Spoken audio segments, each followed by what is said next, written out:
When the first light touches the world, most people awaken already burdened by noise, by doubt, by scattered thoughts that drag them into the day without direction. They rise with a restless mind that reacts instead of leads, and from that very first moment, weakness takes root. But the few who walk the harder path begin differently. They wake with awareness. Before the body moves, the mind is brought into command. Breath becomes steady, thoughts are gathered, and intention is sharpened like a blade prepared before battle. The day does not shape them, they shape the day. From the instant consciousness returns, there is a quiet examination of the self. What emotion stirs, what fear lingers, what desire attempts to rule the will. Instead of being pulled by these forces, they are observed, understood, and placed under discipline. The weak are prisoners of their thoughts, the strong become masters of them. The moment of waking is not trivial. It is the opening gate to the battlefield of the day. If the gate is crossed with confusion, then every challenge becomes heavier. But if the gate is crossed with clarity, every challenge becomes purposeful. The ordinary person rushes into the day without intention, seeking comfort, distraction, or escape from effort. The disciplined remain still for a breath longer, allowing the mind to settle into presence. They do not chase thoughts outward, they bring them inward, toward awareness. The world outside may be unpredictable, but the world within must be governed. When the inner state is calm, no external chaos can easily disturb it. That calm is not weakness, it is control. It is the preparation of spirit before movement, of focus before action. The mind, when untrained, wanders toward fear, memory, or desire. It recalls failures, imagines obstacles, or longs for ease. But the path of strength rejects these impulses. Instead, the mind is aligned toward purpose. The question is not, what do I feel like doing today, but what must be done to grow stronger? Comfort is a trap that quietly dissolves discipline. So the first act upon waking is the rejection of comfort's command. The body may resist, but the will responds with quiet authority. Those who awaken with awareness understand that every day is an opportunity to confront weakness. The struggle is not dramatic, not loud, not filled with spectators. It is silent, internal, unseen by others. But this silence holds the greatest battles of all. Hesitation is faced, doubt is challenged, indecision is replaced with clarity. Little by little the spirit is tempered. Just as metal is strengthened through fire, character is strengthened through conscious effort at the beginning of each day. Awareness also means recognizing what does not belong in the mind. Useless worries, distractions, and emotional noise are cut away. Simplicity becomes power. The fewer thoughts that scatter energy, the sharper the remaining ones become. Focus is not given freely by the world, it is carved from self-discipline. To wake with awareness is to choose alignment instead of chaos, intention instead of impulse, stillness instead of confusion. There is also humility in this awakening. The strong do not see themselves as finished or superior. They recognize that each day requires renewed discipline, renewed presence, renewed commitment. Yesterday's victories cannot fight today's battles. Each morning resets the path and demands awareness once again. Arrogance weakens the spirit, awareness strengthens it. The disciplined awaken knowing they must continue to refine themselves, not because they are weak, but because mastery is endless. Waking with awareness does not mean emotion disappears. Fear still arises. Fatigue still presses against the body. Doubt still appears from time to time, but these forces no longer dictate action. They are acknowledged, then released. Emotion becomes information, not instruction. In this way, the mind becomes a clear surface, not a storm. The more often this is practiced, the more natural it becomes. Over time, reactive thoughts lose their power and intention becomes the natural state. From this inner command, action flows. The day begins not with distraction but with purpose. Movements become deliberate. Choices are made consciously, not impulsively. The mind does not wander endlessly because it has already been anchored. The body follows the direction of the will and progress becomes inevitable. Awareness at dawn becomes strength by midday and discipline by nightfall. Many search for secrets or shortcuts to strength, but the truth is here in the quiet, disciplined awakening that most disregard. The transformation of character does not come from grand gestures. It comes from small, relentless acts of control over the self. The first victory of the day is won within the mind, and every victory after it grows from that foundation. Those who master this way of waking separate themselves from the ordinary without ever boasting, without seeking recognition. Their strength is not loud, it is steady. It is carried within their presence, their composure, their focus. They are not thrown off balance by circumstance because their balance is rooted in awareness, not in the shifting conditions of the world. Every morning is a chance to rise as a weaker version of oneself or a stronger one. The choice is made in silence within the mind before a single step is taken. To wake with awareness is to choose strength, discipline, and control not once in a lifetime but every single day. Command the mind at dawn, and nothing in the day will command you. Weakness survives in the shadows we refuse to illuminate. It grows in the places where we shift blame, where we tell stories to protect our pride, where we explain instead of transform. The path of the warrior begins where excuses end. When one chooses to accept absolute responsibility for every action, every outcome, every flaw, and every failure, weakness loses its refuge. There is no hiding behind circumstance, no escape through justification, no comforting illusion to hide within. There is only the truth of one's effort, the honesty of one's discipline, and the courage to say, "If I am not who I must become yet, then I will sharpen myself until I am." Most people spend their lives avoiding this truth. They surround their weaknesses with explanations. They blame their environment, their past, their conditions, or the behavior of others. In doing so, they believe they protect themselves from pain, but in reality, they strengthen the chains that keep them ordinary. Weakness survives where responsibility is avoided. The more responsibility one claims, the more power one seizes over their own becoming. To say, "This is my doing," is not self-punishment. It is self-command. The warrior understands that every flaw revealed is an opportunity to refine the spirit. When one fails, the question is not, "Who caused this?" but "Where was my mind? Where was my preparation? Where did I hesitate?" The undisciplined fear this inquiry because it forces them to confront their own inadequacy. The disciplined embrace it because it guides them toward improvement. Blame is a shield for the weak. Responsibility is a weapon for the strong. There are those who speak of destiny, luck, and fortune as if life is something that happens to them rather than something built by their choices. But destiny does not rise in the morning to train. Fortune does not strengthen resolve or guide the sword. The world may shape the battlefield, but the warrior shapes himself upon it. To depend on forces outside oneself is to surrender authority over one's path. To depend on one's discipline is to stand unmovable even when the world shifts like storm-ridden earth. When the spirit accepts full responsibility, even suffering is transformed. Hardship no longer appears as injustice but as instruction. Obstacles no longer feel like barriers but like tests of resolve. The warrior does not ask for an easier path, he asks for greater strength to walk the one before him.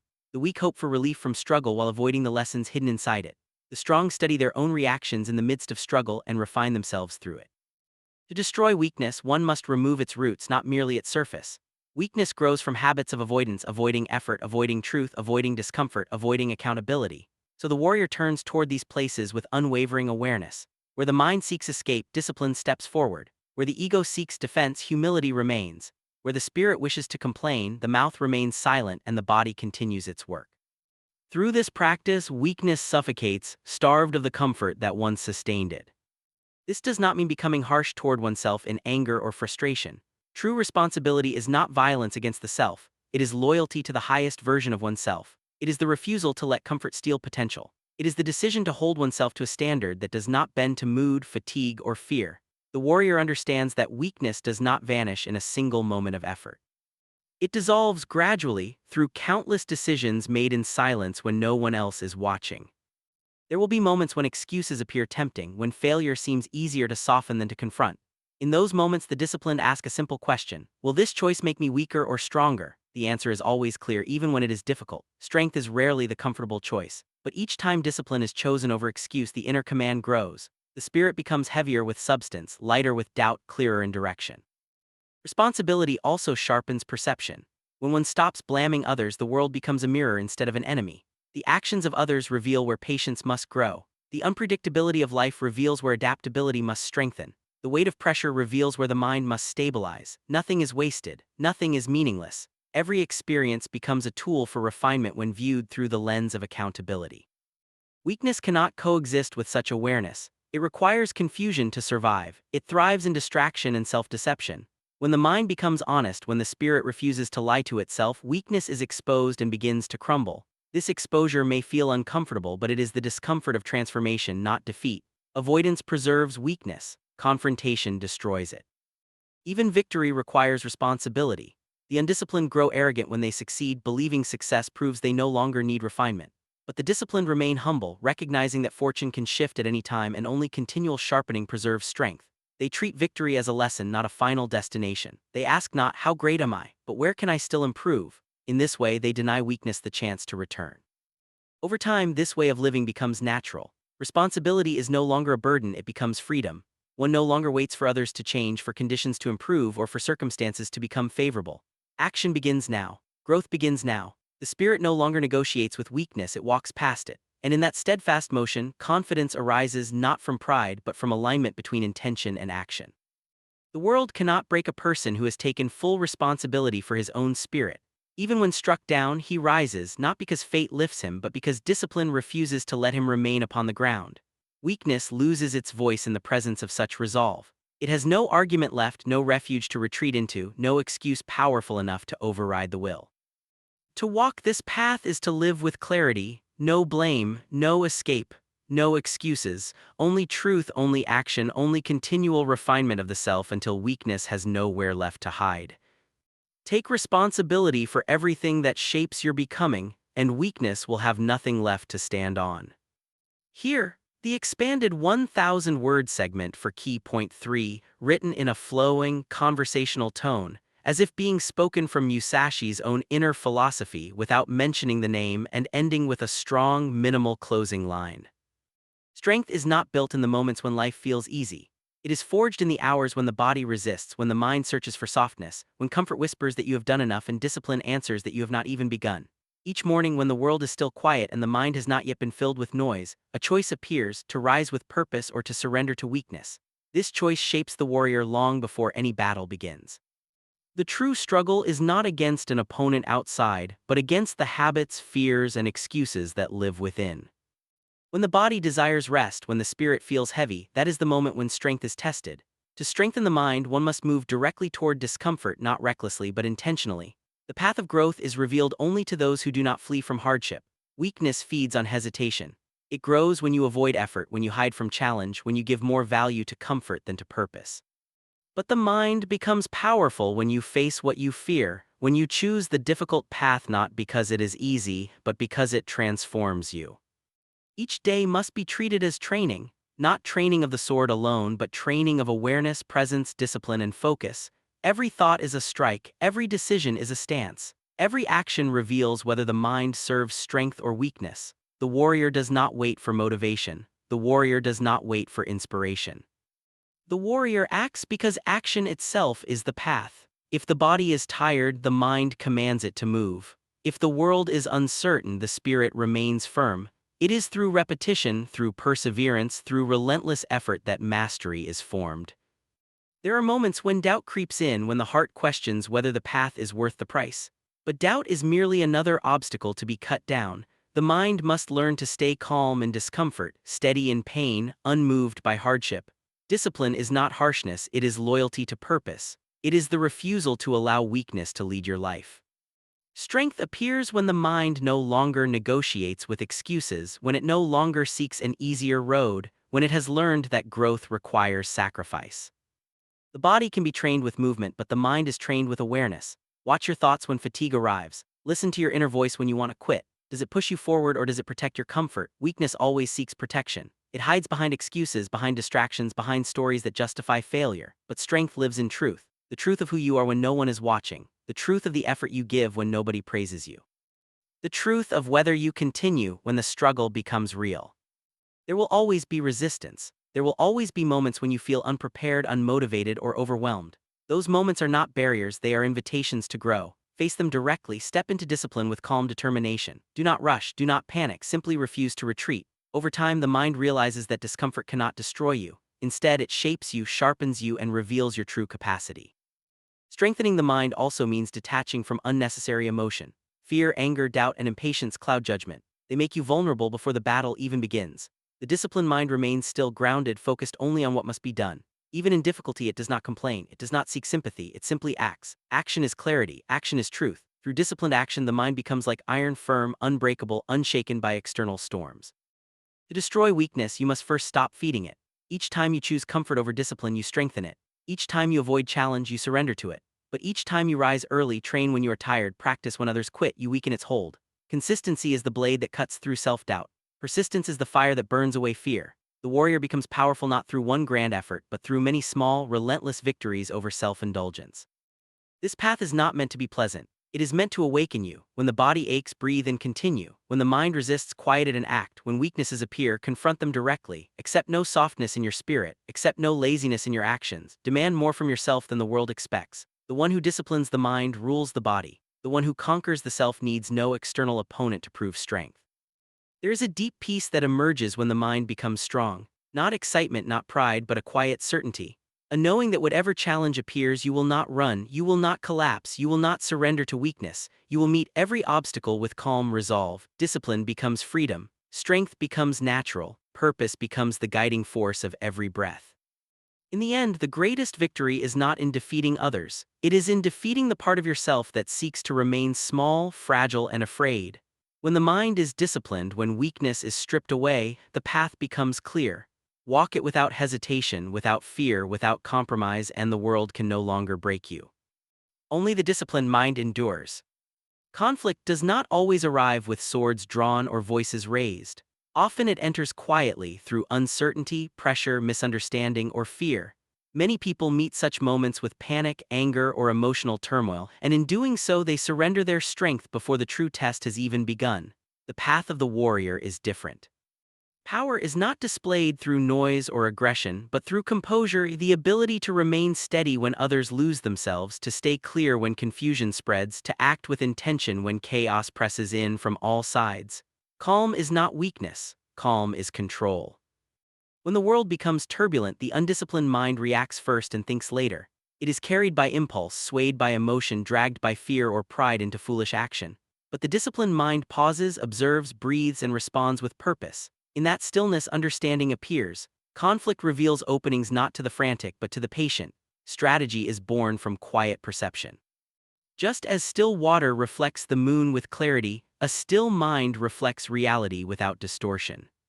Calm does not mean passivity, it means readiness. It means the spirit is not scattered by external noise. It means every movement, every word, every decision is deliberate. The warrior is not drawn into unnecessary fights, nor does he allow emotion to provoke reckless action. He chooses his battles with intention, and when action becomes necessary, it is precise and decisive, not frantic or wasteful. Power grows where composure guides action. In conflict, emotion tempts the mind to abandon reason. Anger narrows vision. Fear weakens resolve. Ego blinds judgment. The one who has not trained his mind becomes a prisoner of these forces. But through daily discipline, through constant observation of the self, the warrior learns to see emotion without becoming its servant. He does not deny its presence, he simply refuses to let it command him. Feelings rise and fall like wind over mountains, and the mountain remains unmoved. There are moments when insult seeks to provoke, when criticism tries to wound, when aggression attempts to dominate. The weak respond immediately, seeking to prove themselves, to defend pride, to assert importance. But pride is fragile, and those who fight for it often lose themselves in the process. The strong do not seek to impress the world, they seek alignment within themselves. Silence often holds more power than reaction. Restraint is not submission, it is mastery over impulse. Calm in conflict is also built from preparation. The one who trains his mind and body each day does not fear challenge when it comes. He does not rely on luck or hope. He trusts the foundation he has built through discipline. Confidence does not come from arrogance but from readiness. Panic takes hold of those who know deep within that they are unprepared. Steadiness belongs to those who have endured hardship repeatedly and have learned that no storm is greater than their capacity to stand through it. The battlefield of life is filled with sudden changes. Plans collapse, paths shift, people betray, circumstances break apart without warning. The undisciplined resist reality and suffer beneath it. The disciplined adapt. Adaptation is not surrender, it is strategic movement. The tree that will not bend in the storm is the one that breaks. Flexibility guided by calm awareness allows strength to remain unbroken, even when direction must change. Calm also creates clarity in leadership. Others look to the strongest presence in a moment of uncertainty. They do not follow the loudest voice, they follow the one who remains steady when fear spreads like smoke. True authority is not demanded, it is felt. It emerges naturally when a spirit refuses to tremble. The one who stands firm in conflict becomes a pillar for others, not by force but by example. To develop such composure, one must train not only in grand moments but in small ones. When irritation arises, remain still. When impatience appears, slow the breath. When the mind races, return to awareness. Each small act of restraint is a stone placed in the foundation of inner strength. Over time, the mind learns to remain centered even when circumstances grow severe. Calm becomes natural, not forced. Conflict no longer disturbs the core of the spirit, it merely passes across its surface. There will be moments when pressure feels crushing, when everything within urges reaction, when emotion demands control. These are not signs of failure, they are invitations to elevate beyond them. The warrior does not flee from such moments. He enters them with grounded presence, knowing that clarity appears when one stands inside difficulty rather than running from it. Wisdom is not learned in comfort, it is carved through friction, stress, and restraint. Calm in conflict also protects energy. The frantic burn themselves out with emotional turmoil. They exhaust strength before the true challenge even begins. The composed conserve their power, they act only when action matters, they speak only when words carry meaning, they move with intention, not restlessness. Through such restraint, every effort strikes with greater force because none of it is wasted. Even in victory, calm must remain. The undisciplined grow intoxicated with triumph, their emotions rising until they become careless. But the disciplined remain grounded, knowing that conflict is never truly finished, that life continues, that vigilance must never sleep. Calm after victory prevents weakness from returning. Over time, this way of being becomes part of one's nature. Conflict no longer feels like chaos, it becomes a landscape that can be navigated. Pressure no longer feels threatening, it becomes sharpening force. The world no longer controls the inner state shapes how the world is met. To walk through conflict without losing oneself, to remain centered when the ground shakes, to act with precision when others collapse into emotion, this is true strength. Not the strength of muscle or fury, but the strength of an unshakable spirit. Move through chaos with calm, and no conflict will ever conquer you.